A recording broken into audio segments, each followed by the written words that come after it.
Hello everyone, welcome to our channel Biology for All. In this video, I'm going to talk about the menstrual cycle and the hormones related to it.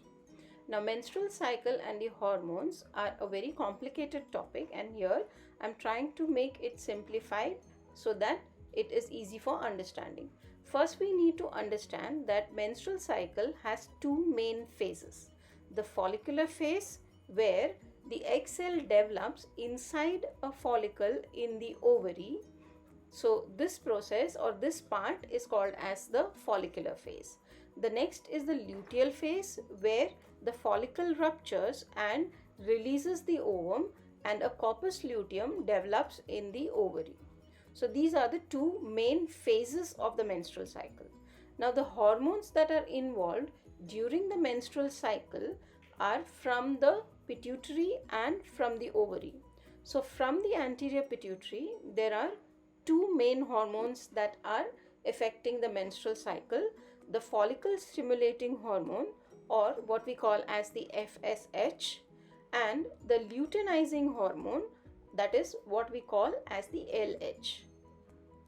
This is from the anterior pituitary.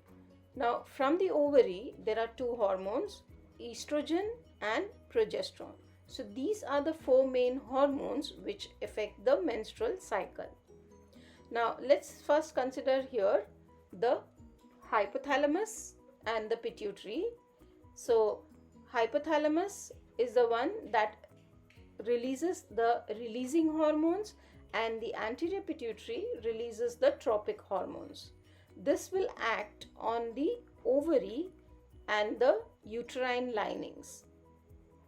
So let us first see what happens, which hormone is released. So from the hypothalamus, the gonadotropin releasing hormone is released, which acts on the anterior pituitary, that then secretes FSH. FSH acts on the follicles in the ovary to stimulate them to grow into a mature follicle.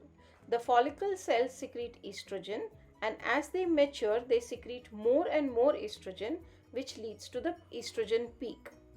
This estrogen peak sends a negative feedback which reduces the FSH amount, and by then there is a sudden surge or increase in LH. This acts on the mature follicle, rupturing it and releasing the ovum in the form of ovulation. The ruptured follicle then gets converted to form the corpus luteum. The corpus luteum secretes progesterone and estrogen. The progesterone and estrogen level in the body then again provides a negative feedback to FSH and LH, so it remains less in the blood. This prevents the development of the follicle in the ovary also.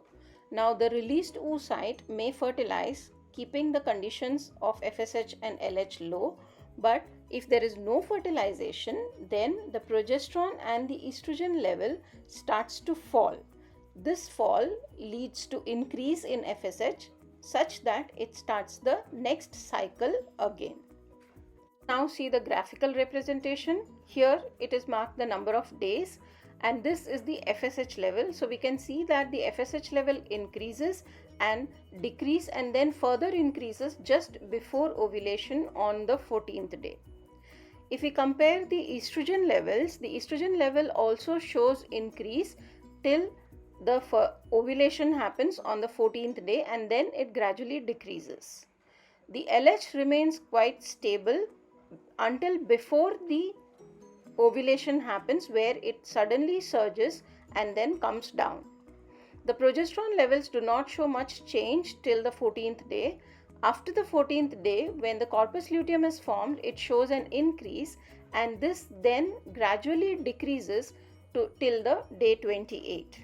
Similarly, the estrogen level also increases and then decreases along with the progesterone level, that is, if fertilization does not happen. The LH levels decrease and continues in the same manner till day 28. The FSH levels also decrease after day 14, and then it may increase after day 28 if there is no fertilization. Here the one in red is marked as the LH, that is the luteinizing hormone. The one in green is the estrogen, what we saw the changes, and the one in gray here is the progesterone, which shows the increase in the second half, that is the after day 14. So this shows the graphical representation of hormones.